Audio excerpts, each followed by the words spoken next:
మనకు ఎవరైనా ఇచ్చిన తాంబూలం తిరిగి వేరే వారికి ఇవ్వవచ్చునా తెలియజేయగలరు అంటూ రాస్తున్నారు. తాంబూలం అన్న మాట సరిపోదు.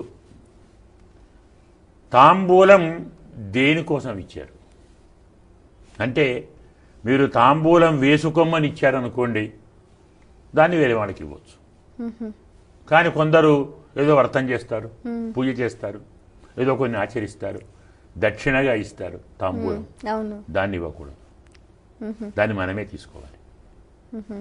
ఏదో భోజనం చేశాం, తాంబూలం వేసుకోండి అని ఇచ్చారు, లేదా ఇంట్లో అందరికి ఇవ్వండి అని ఇచ్చారు, అలాంటి వాటిని ఇవ్వవచ్చు. కానీ వారు ఒక వ్రతం చేసో ఒక నియమాన్ని ఆచరించో వారి ఫలితాన్ని మనకి ఇచ్చినప్పుడు దాన్ని మనం ఇంకొకరికి ఇస్తే వారికి ఇచ్చినటువంటి ఫలితం దెబ్బతింటుంది కదా, ఉద్దేశ్యం మారుతుంది.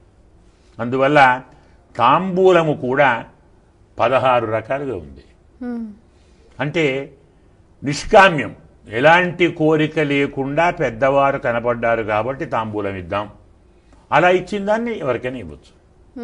ఇప్పుడు పుత్ర సంతానం కావాలను, లేదా వివాహం కావాలను, సంపద రావాలను, ఇల్లు కట్టుకోవాలను, విద్య రావాలను, ఒక ప్రత్యేకమైనటువంటి కోరికను మనస్సులో పెట్టుకొని వ్రతం ఆచరించి స్వామిని ఆరాధించి స్వామికి అర్పించి ఆ తాంబూలం మనకి ఇచ్చినప్పుడు దాన్ని మనం స్వీకరించాలి తప్ప మనం దాన్ని ఇంకొకరికి ఇచ్చామనుకోండి, ఇప్పుడు ఆ దాన ఫలితం ఎక్కడికి పోవాలి? అందువల్ల వారికి ఫలితం నెరవేరదు.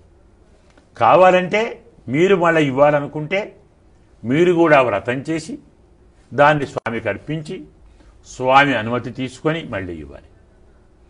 తాంబూలం అనేది తాంబూలం వేసుకోవటానికంటే ఇవ్వచ్చు, కానీ వారు మళ్ళీ దీన్ని పూజలో అంగంగా వాడకూడదు.